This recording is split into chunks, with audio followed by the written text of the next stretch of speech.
je vais vous proposer de réfléchir sur une application utilisée quotidiennement. Vous avez une série, une bibliothèque d'images et lorsque l'on clique dessus, une image apparaît en plus gros. Je vais donc vous proposer de couper la réflexion en deux parties. Tout d'abord le CSS, puis l'intégration et l'interaction du DOM et du JavaScript. Pour le CSS, vous recevez un nombre quelconque de photos. Il faut bien avoir en tête cette contrainte. Le nombre d'images, vous ne la connaissez pas. Par contre, vous allez les placer par catégorie. Et ici, pourquoi pas choisir la catégorie des saisons. Donc vous aurez 4 colonnes et en fonction de la saison de la photo, elle se place dans sa catégorie. Pour l'interaction, chose classique, lorsque vous cliquez sur une image, celle-ci apparaît en plus gros au milieu de l'écran. Faisons simple, il n'y a pas ce qu'on appelle de carrousel, possibilité de voir les photos suivantes ou précédentes, et il n'y a pas de fond noir. Ceci, évidemment, peut être une amélioration de votre application. Parfait, disons que je me suis mis d'accord avec le client et j'ai compris ses contraintes. À moi de formaliser les choses. Je suis devant ma feuille blanche. Donc en gros, je pense que j'ai trois choses à écrire, le HTML, le CSS et la partie JavaScript pour les événements et l'interaction. Alors au niveau du HTML, ceci me paraît relativement simple. J'ai des images, voilà, avec une source, c'est-à-dire le lien vers l'image. J'ai un nombre d'images quelconque et je vais essayer de les placer dans une grille. Alors, je reçois les images comme ceci. Voilà, et en fonction des catégories, prenons l'exemple des saisons, donc il y aurait 4 catégories, je remplis voilà, mes saisons au fur et à mesure que les images interviennent. Ensuite, je clique sur une image et je vois cette image se mettre au-dessus, voilà, de ma bibliothèque. Et lorsque je vais recliquer sur l'image, il faut évidemment que ma photo disparaisse pour me remontrer mes seules catégories. Alors je vais penser maintenant au CSS.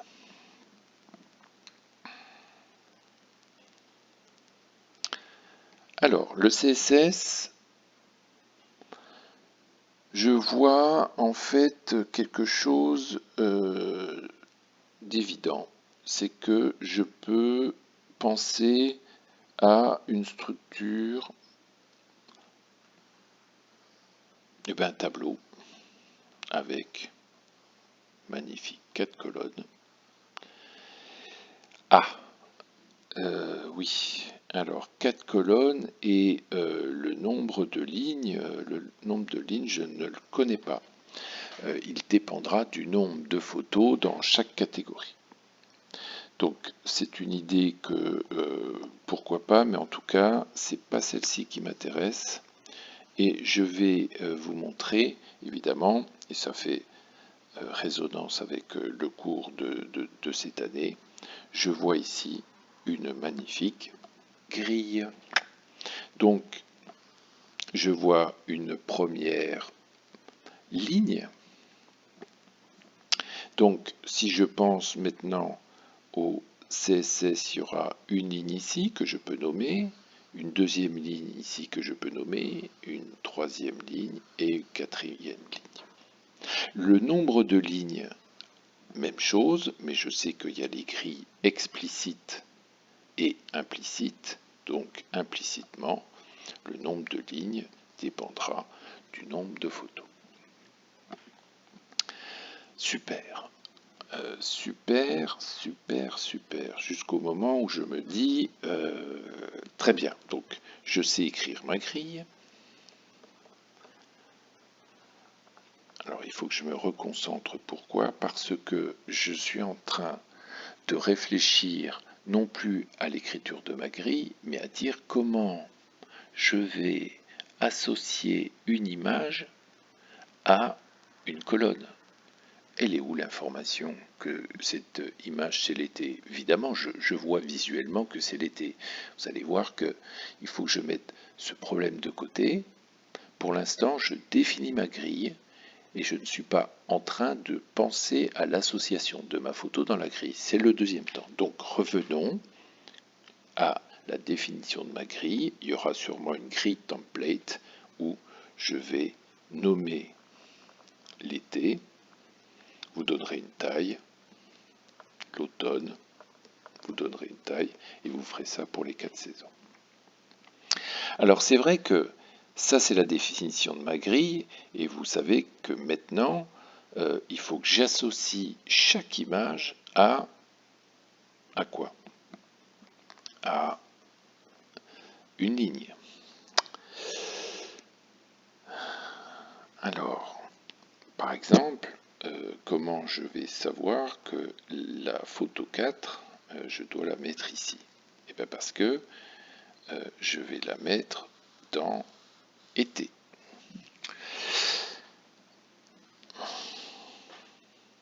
Alors vous savez qu'aujourd'hui, par exemple, il y a un logiciel qui s'appelle Clarify où lorsque vous mettez une photo sur Internet, il vous dit « Ah, tiens, c'est un animal ». Et je pense même que c'est un chien. Tiens, c'est une voiture de couleur rouge, etc. C'est tout à fait étonnant. En tout cas, on sait analyser les photos. Alors là, ce n'est pas notre cas. Cette information, et j'aime beaucoup ce petit exemple, puisque c'est pas qu'on revient en arrière, c'est que j'ai une balise image, évidemment, j'ai sa source, et je suis obligé d'indiquer la catégorie, c'est-à-dire season, quelque part. Et donc, on va imaginer que la photo appartient à la catégorie saison. Grâce à Data, vous pouvez mettre la catégorie saison, caché de l'utilisateur, mais important évidemment pour votre interaction avec le CSS.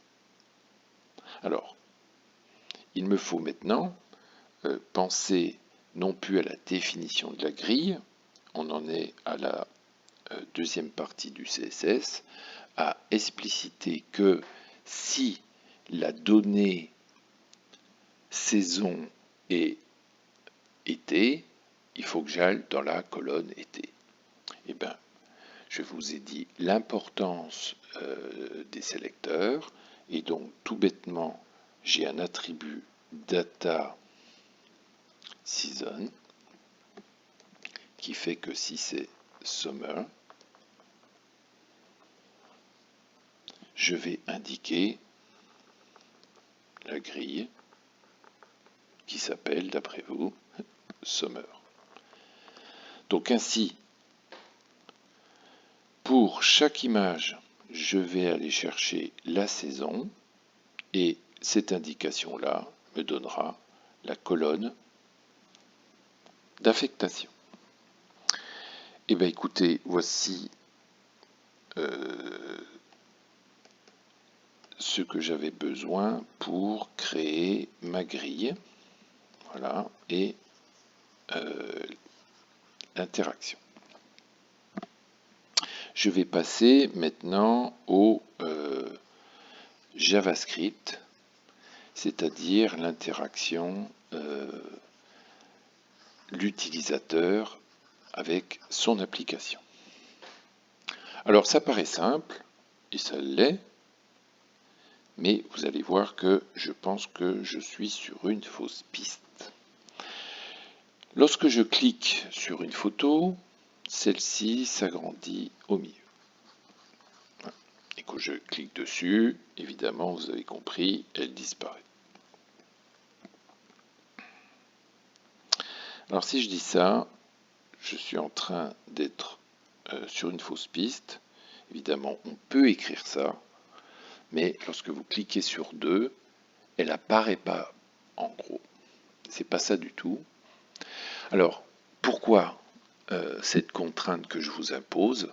Ben, c'est pour nous rapprocher de la réalité des applications. Imaginez que vous ayez 1000 photos et que vous chargez la taille de la photo.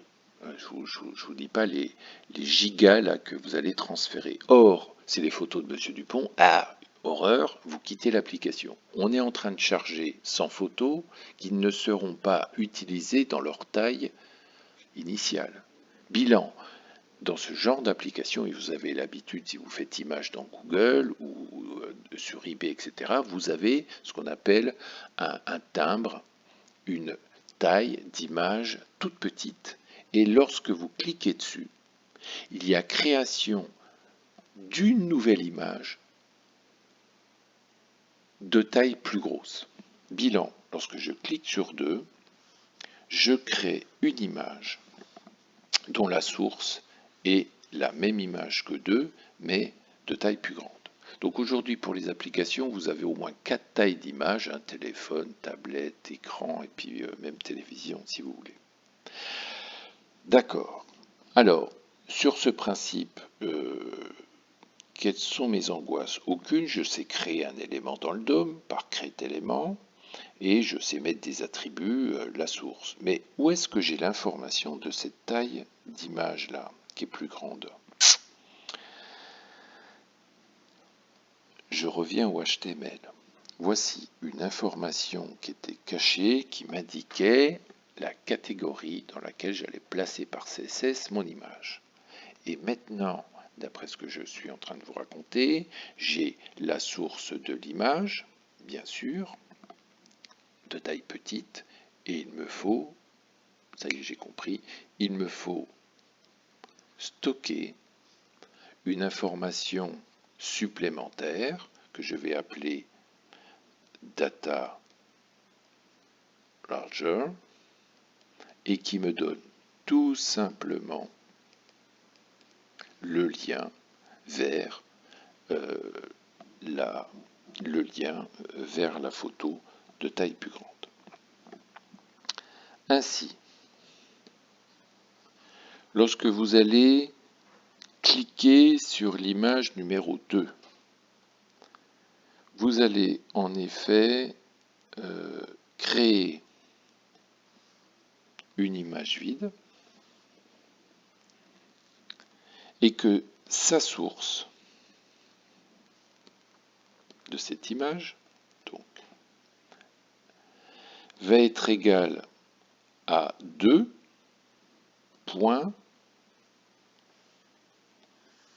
cette référence-là. C'est un data set bilan, vous ferez 2, mais attention, il y aura sûrement une référence sur 2, hein, l'image 2, donc sûrement un this qui va se... voilà, et par data set point largeur, vous aurez recopié l'adresse stockée dans l'image qui vous donnera l'image en plus gros.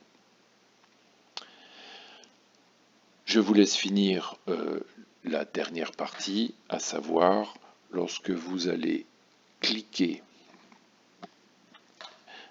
sur la photo large, elle va disparaître. Donc l'idée c'est créer élément de type image, et une fois que vous avez cette image, vous faites image source égale votre photo que vous venez de cliquer. Donc attention, là vous allez sûrement avoir des soucis de référence. Data set point large. Voilà ce qui met fin à la mise en place au tableau, hein, avec des post-it. Et vous allez voir, on va vous parler beaucoup de nouvelles façons de travailler en équipe. Tous les matins, il y a une réunion, et en fonction des résultats de la journée, on modifie certaines choses. On a vécu ça un petit peu ici, c'est-à-dire que quelqu'un qui aurait dit bon ben c'est mon HTML, c'est très simple, c'est une image. La partie CSS aurait dit un jour non mais moi il faut que tu me rajoutes une information pour avoir la catégorie saison, voilà. Et un autre jour, ou le même jour en parallèle, en tout cas le lendemain, les gens qui font l'interaction JavaScript auraient dit il faut que tu me stockes aussi dans le HTML l'information du lien vers l'image plus grosse. Voici en gros les interactions qu'on peut avoir entre différentes équipes. Donc on voit que on n'est jamais figé sur une solution initiale, elle évolue comme on a fait ici évoluer le HTML. Ce que je vais vous proposer, c'est d'écouter cette vidéo, de sentir un petit peu l'application que vous avez mise en place, et je vais vous faire deux petits exercices qui vont vous permettre de classer des drapeaux, et d'ailleurs certains l'ont eu déjà en devoir surveiller sur table. J'avais laissé un quart d'heure pour faire l'application, de mettre les drapeaux dans des catégories de continents. Et dans une deuxième partie, je vais vous donner une image. Quand vous cliquez dessus, vous créez une autre image en copiant, c'est-à-dire d'essayer de trouver par vous-même le code. Et pour l'application, il faudra évidemment réunir le CSS et le JavaScript dans une même application. Travaillez bien.